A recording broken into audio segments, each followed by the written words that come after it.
The gene is immortal. In fact, a publisher once, when I showed him the first couple of chapters of The Selfish Gene, said you shouldn't call it that, you should call it the immortal gene. And perhaps I should have done. Genes are immortal in the sense that the coded information they contain is reproduced, is replicated with almost total fidelity, significantly, not absolutely total fidelity, generation after generation after generation, such that there are genes which are identical to what they were tens of millions of years ago, hundreds of millions of years ago in a few cases. So genes are immortal, not the DNA, of course that's not, that turns over in a very short space of time, but the coded information is potentially immortal. And that means that the difference between a successful gene and an unsuccessful gene really matters. It's going to matter for millions of years. So the genes that make it through those millions of years are the ones that are good at it. And good at it means good at building bodies, good at controlling the processes of embryology, to make bodies which have what it takes to preserve those genes and pass them on. And so I use this phrase survival machine. A body, an individual, is a survival machine. And that's by far the most powerful way of interpreting what an individual organism is. An individual organism is a throwaway survival machine for the self-replicating coded information which it contains. And the fate of that coded information is crucially bound up with the fate of the body in which it sits.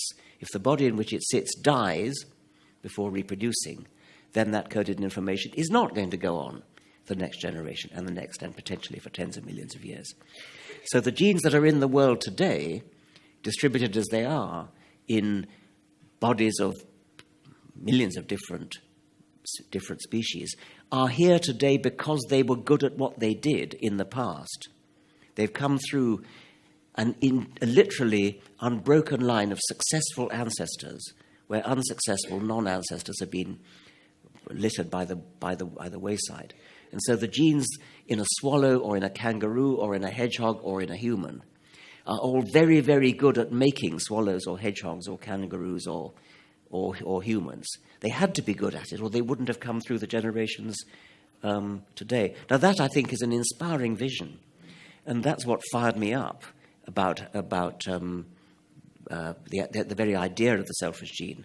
When I first read Hamilton, and then when I wrote it down first in my lectures, and then in the selfish gene. So the idea, the genesis of the idea comes in the mid-60s from Bill Hamilton, and then it sort of lies not ignored, but not really researched further. And then some people like Bob Trivers picks it up. Yes, I mean, actually, to be fair, I mean, it's inherent in the neo-Darwinian synthesis of the 1930s, actually, in Fisher and Haldane.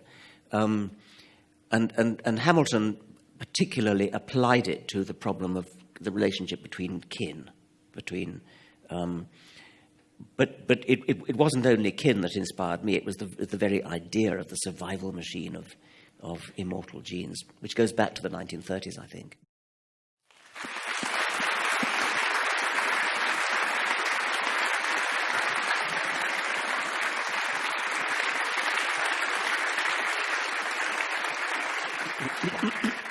Or should I call you Clint? Oh, come on. Okay. So, Richard Dawkins, as it says on page 1 of your autobiography. I'll have to read nobody will get the joke unless I... Well, apparently you are called Clinton.